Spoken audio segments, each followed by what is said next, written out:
All right, everybody, good morning and welcome back to the KSR YouTube channel.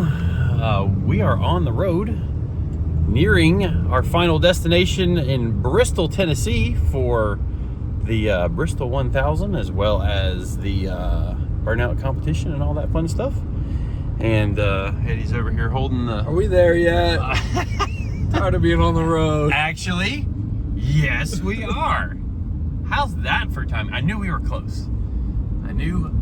You know, of course, I was listening to the MapQuest on the phone, but this place is just absolutely kind of insane. And the size and the scale of it is just nuts. But we're going to get inside the track, get the burnout car unloaded as well as Soccer Mom, and yeah, get this thing started.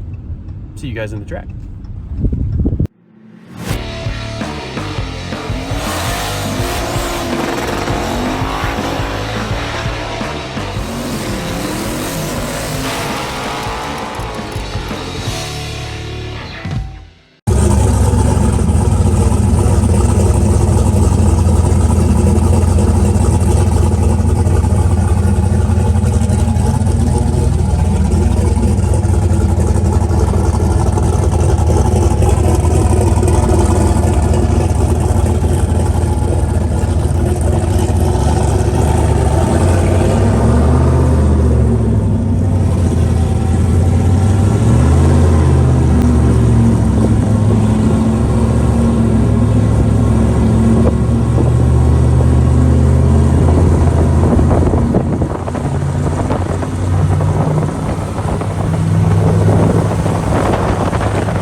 All right, well, after we've gotten everything moved down here into the track, you can see all the usual crew. Morning. How's it going? Another day. Another beautiful day. And down here we've got the KSR Lexus and Soccer Mom, and then Corn Cob, which you guys might not know. That engine that's in Corn Cob actually came from Lee that we crew chief for with the Viper. So Lee's a huge Mopar guy, and they had problems with the engine in Corn Cob.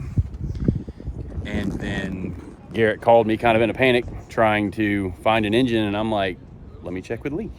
Of course, Lee had something squirreled up under the bench somewhere, and now that is Corn Cob's engine, which I actually did a little bit of tweaking on the Sniper 2 that's in Corn Cob, because with the really short headers, it was getting bad O2 sensor readings at idle, because you need more distance. So you see how short the O2 sensor is from the tail there? You're supposed to have at least 24 inches of pipe beyond your O2 sensor, or the O2 sensor reads lean because it's drawing in outside air. And then what happens is the computer thinks it's lean, throws a bunch of fuel at it, but it always thinks it's lean because it's the O2 position is not moving, and then it just ends up flooding the engine out. So we're trying to turn the O2 sensor off below, say, 1600, and that should get it to idle, a little cleaner and all that other stuff. So we got Soccer Mom polished up with some of Mr. Sam's spray wax. Something about this place just is amazing. I think we're gonna try and sneak Finnegan in right here when he gets here. Got some more of the Cleater Crew's cars down there. And Vice Grip's truck, burnout truck right there. It's about time to get this show on the road, but I'm gonna wrap up this video, and then I'll have another video, hopefully from Burnout Shenanigans tonight, and some of the other action. But appreciate everybody watching and subscribing.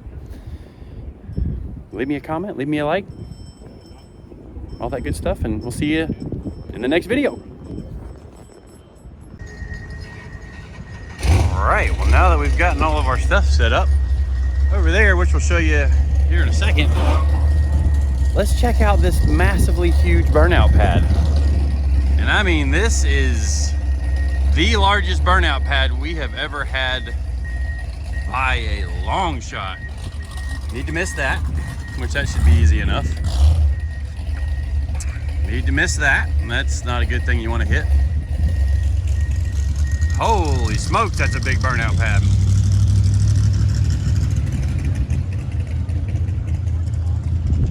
Yeah, this place is, there's just something about it. Full 360 view. I mean, words just can't describe how big this place is. But there's the remnants of our burnout pad from last year.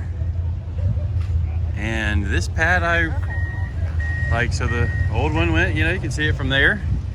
It did go down that far, but then it ended there. So we are well over twice as big as the pad we had last year. Wow. These dark marks are from Neighbor 4.0. Little test run earlier.